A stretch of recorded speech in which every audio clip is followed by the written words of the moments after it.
તો તે આશ્રમ શોધી ત્યાં સેવક તરીકે જોડાઈ ગયા હતા અને સેવક તરીકે જોડાઈને પહેલા વેરીફાઈ કર્યું કે સદર આરોપી ત્યાં ઉપસ્થિત છે કે કેમ, અને ત્યારબાદ તેને પૂછપરછ અર્થે અત્યારે લાવેલા છે અને તેના વિરુદ્ધ ધોરણસરની કાર્યવાહી હાથ ધરેલી છે. આરોપી જે છે તેનું નામ જે છે તે કિશોર બોડકે કરીને છે, મૂળ મહારાષ્ટ્રનો રહેવાસી છે અને આ સમગ્ર જે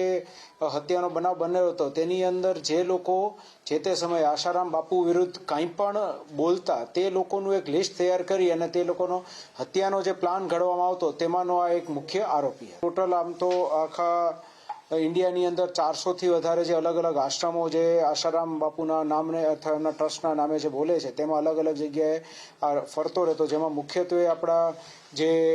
વડોદરા, સુરત અને ત્યારબાદ મહારાષ્ટ્ર અને કર્ણાટકના જે આશ્રમો છે તેમાં અલગ અલગ જગ્યાએ તે ફરતો રહેતો. જે તે સમયે જે મુખ્ય જે આપણા આરોપી પકડાયેલા છે જેમાંનો એક આરોપી કાર્તિક જે અત્યારે પણ જેલમાં છે, તો તેની સાથે મદદગારીની અંદર અને આખા કોન્સ્પિરસીની અંદર આ હતા. આરોપી જે છે એને આ ઉપરાંત બીજા 3 જેવા ગુના કે જેની અંદર આશારામ બાપુની વિરુદ્ધ બોલનારા વ્યક્તિઓ જે છે તે લોકો ઉપર જ તે એટેક કરેલો, જેમાં એસિડ એટેક પણ કરેલો છે, ઉપરાંત છરી પણ મારેલી છે, ધોકાથી પણ એટેક કરેલો છે. તેવા અલગ 3 સુરતની અંદર નોંધાયેલા ગુનાની અંદર પણ આ આરોપી છે. કેસની અંદર અત્યાર સુધીમાં કિશોર બોડકેને હાલ કાઉન્ટ કરીએ તો 4 આરોપીની ધરપકડ થઈ ચૂકી છે અને બાકીના 7 આરોપી હજી પકડવાના બાકી છે, જેની તપાસ હાલ CID ક્રાઇમની અંદર ચાલી રહી છે.